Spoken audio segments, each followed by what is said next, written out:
So ladies and gentleman, boys and girls, स्वागत है आपका मेरे यूट्यूब चैनल पे मूवी फिल्मी कीड़ा। और मैं हूं फिल्मी कीड़ा ओमकार तिवारी। भाई साहब क्या क्या हो रहा है।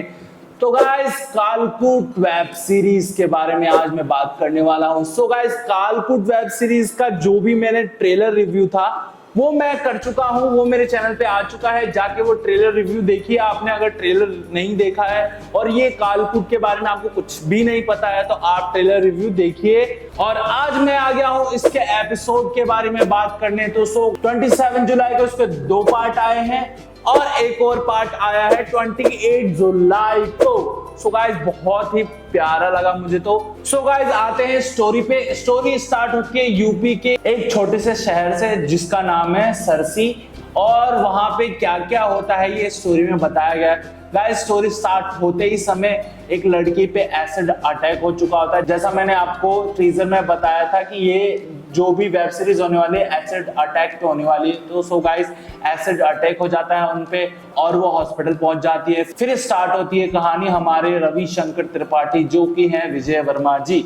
विजय वर्मा जी अपनी रिजाइनिंग लेटर देते हैं क्योंकि उनके साथ उनका पुलिस स्टाफ सही से व्यवहार नहीं करता, उनके साथ रहता नहीं है और काफी ज्यादा एसिड अटैक होते रहते हैं इस एरिया में, जो वो देख के बिल्कुल डर जाते हैं और वो रिजाइन देने के लिए तैयार हो जाते हैं कि मेरे को ये पुलिस की नौकरी करनी ही नहीं, क्योंकि यहाँ पे दूसरे पुलिस वालों का बिहेवियर मेरे से बिल्कुल भी सही नहीं है और दूसरे पुलिस वाले मेरे से बिल्कुल भी अच्छा बर्ताव नहीं करते हैं। तो रिजाइनिंग लेटर देने से वो काफी ज्यादा डर जाते हैं कि उनको रिजाइन मिलेगा या नहीं मिलेगा, उनको नौकरी से हटाया जाएगा या नहीं जाएगा।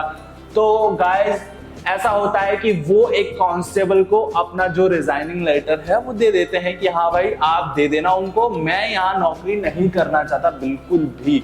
गाइस, कहानी आगे शिफ्ट होती है। कहानी पे उनकी मदर को दिखाया जाता है और उनके फादर के बारे में बताया जाता है जिनका आज जन्मदिन होता है। उनकी माँ बोलती है आप अपने पिताजी को हैप्पी बर्थडे बोल दीजिए, और इस एपिसोड का नाम ही होता है जन्मदिन।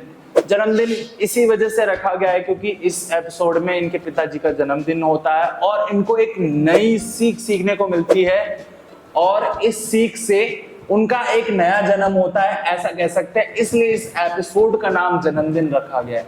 सो गाइस, काफी ज्यादा दिमाग लगाने वाली स्टोरी है और ये मिस्ट्री होने वाली है कि भाई साहब वो केस कैसे सॉल्व करेंगे, क्योंकि एक पुलिस ऑफिसर जो इतना डरा हुआ है सिस्टम को लेकर, यहाँ की पब्लिक को लेकर, सब कुछ देखकर इतना डरा हुआ है, वो कैसे केस सॉल्व करके दिखाएगा ये तो स्टोरी में आगे पता चलेगा।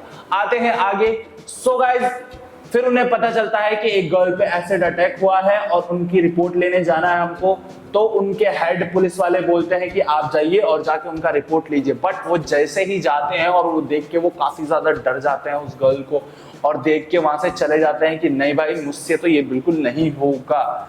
फिर उनकी माताजी बोलती हैं कि जाके आप अपने पिताजी की कुछ चीजें, क्योंकि पेशे से उनके पिताजी टीचर होते हैं इसलिए उनकी कुछ चीजें रखी हैं, आप जाके स्कूल से ले आइए। विजय वर्मा जी बोलते हैं ठीक है मैं ले आऊंगा, और फिर वो चीज वो ले आते हैं और उसमें से निकलती है एक किताब और एक पर्ची, एक चिट्ठी लिखी रहती है। विजय वर्मा जी अपनी रिजाइनिंग लेटर देते हैं और फिर उन्हें पता चलता है जब वो ड्यूटी पे एब्सेंट थे। एब्सेंट इसलिए थे क्योंकि उनका ड्यूटी में मन नहीं लगता, इसलिए वो कहीं छोड़ के वो ड्यूटी चले गए थे और उनकी ड्यूटी की जगह उन्होंने एक कांस्टेबल भेज दिया था जो कि एक नेता के लिए था, पॉलिटिशियन के लिए था। बट उस पॉलिटिशियन पे कुछ गांव के लोगों ने हमला बोल दिया, मतलब उनको मारने लग गए थे, तो वो कांस्टेबल उनको बचा नहीं पाया था। इस वजह से विजय वर्मा डर जाते हैं और कांस्टेबल उन्हें बचा नहीं पाया था और वो पिटा जाते हैं और वो वहां से चले जाते हैं। फिर ये खबर हमारे हेड पुलिस वाले को मिलती है और वो विजय वर्मा जी को बहुत ज्यादा डांटते हैं और गालियां भी देते हैं और फिर वो विजय वर्मा जी को भेजते हैं पॉलिटिशियन के घर कि जाइए और एफआईआर लिख के लाइए।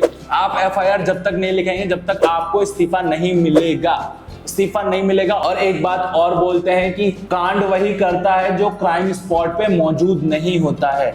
इस वजह से विजय वर्मा जी काफी डर जाते हैं और ये स्टोरी फिर आगे जाती है। वो अपने पिताजी का सामान लेके घर जाते हैं, वो चिट्ठी पढ़ते हैं और उसमें एक मोटिवेशनल कविता रहती है और फिर ये सोच के उन्हें मोटिवेशन जागता है कि नहीं भाई, ये केस तो मैं सॉल्व करके रहूंगा, जो एसिड अटैक वाला केस है जरूर सॉल्व करूंगा, और ये पॉलिटिशियन का जो भी केस है ये भी सॉल्व करूंगा। और फिर कहानी चली जाती है दूसरे पार्ट में। दूसरे पार्ट में गाइस स्टार्टिंग होती है काफी ज्यादा, मतलब अनकंडीशनल स्टार्टिंग होती है उसकी, कहीं रोने की आवाजें आती हैं उसमें से।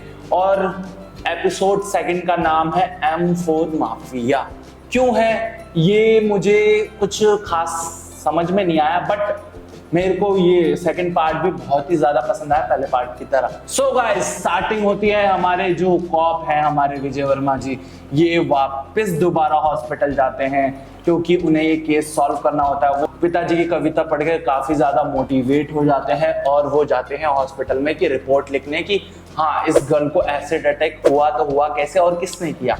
फिर वो जाते हैं उनके माता पिता के पास जाते हैं, मिलते हैं, बातें करते हैं और कुछ जानने की कोशिश करते हैं, बट ज्यादा कुछ पता नहीं चलता है। बस जिस गर्ल पे एसिड अटैक हुआ रहता है उसका फोन, पर्स वो मिलता है। उनके पेरेंट्स विजय वर्मा जी को उनका फोन और पर्स देते हैं और बोलते हैं कि लीजिए, आप मेरी बेटी को इंसाफ दिला दीजिए। फिर पता चलता है कि जिस लड़की पे एसिड अटैक हुआ है उनकी मम्मी ने उनके लिए उसी लड़की का रिश्ता देखा था और उसी लड़की का रिश्ता आया था उनके पास। ऐसा उनको इसलिए पता चलता है जब वो उनकी मदर उनको बोलती है कि मैंने आपके घर रिश्ता भेजा है विजय वर्मा जी, आप है ना, मेरी बेटी बहुत अच्छी है, प्लीज मेरी बेटी को इंसाफ दिला दीजिए।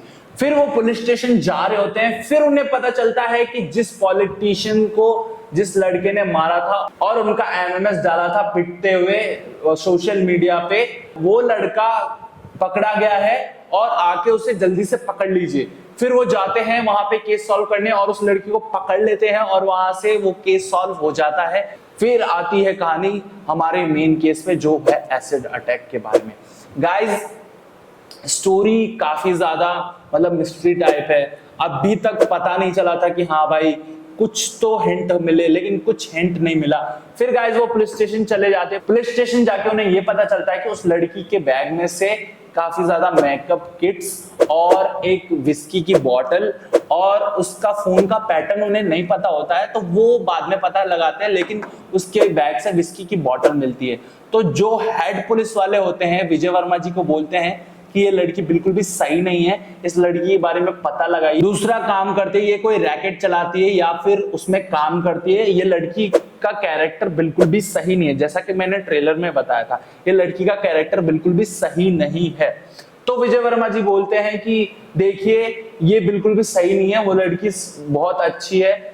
तो हेड पुलिस वाले और विजय वर्मा जी के बीच शर्त लग जाती है कि चलिए शर्त लगाते हैं, अगर वो लड़की कैरेक्टर लेस हुई तो 100 रुपए आप मुझे देंगे, और वो लड़की अनकैरेक्टर लेस हुई तो 100 रुपए आप मुझसे ले लीजिएगा। और विजय वर्मा जी केस सॉल्व करने लग जाते हैं और बहुत सारी चीजें जुटाने में लग जाते हैं, वो पता लगाने में लग जाते हैं हाँ भाई इस लड़की की प्रोफाइल कहीं और तो नहीं है, ये लड़की कॉल गर्ल तो नहीं है।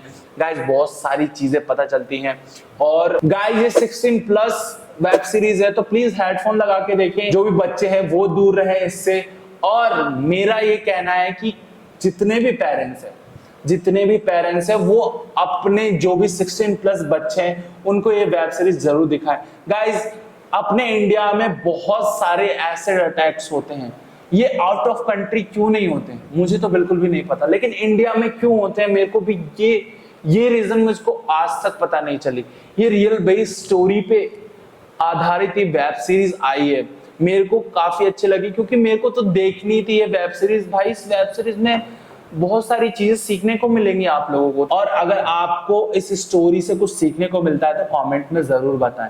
गाइस आते हैं स्टोरी के आगे, जहां पे विजय वर्मा जी एक तरफ केस सॉल्व कर रहे होते हैं, इधर उनकी मम्मी उनको परेशान कर रहे होते हैं कि प्लीज आप शादी कर लीजिए, प्लीज आप शादी कर लीजिए, आपकी उम्र हो गई है।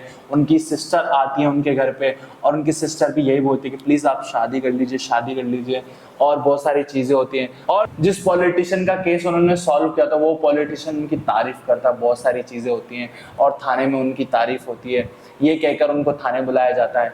फिर वो गर्ल के बारे में पता लगाने जाते हैं और धीरे धीरे उनको पता चलता है कि गर्ल इस रैकेट में शामिल है और ये गर्ल कैरेक्टरलेस है। और वो शर्त हार जाते हैं। लेकिन गाइस मुझे ये सब समझ में नहीं आया कि गर्ल को ट्रेलर में दिखाया गया है कि ये गर्ल अनकैरेक्टरलेस है, कैरेक्टरलेस नहीं है। सो फिर मैं यहाँ पे कंफ्यूज हो गया था, लेकिन इसके बारे में मैंने सोचा कि शायद अगले पार्ट में कुछ बताया गया हो।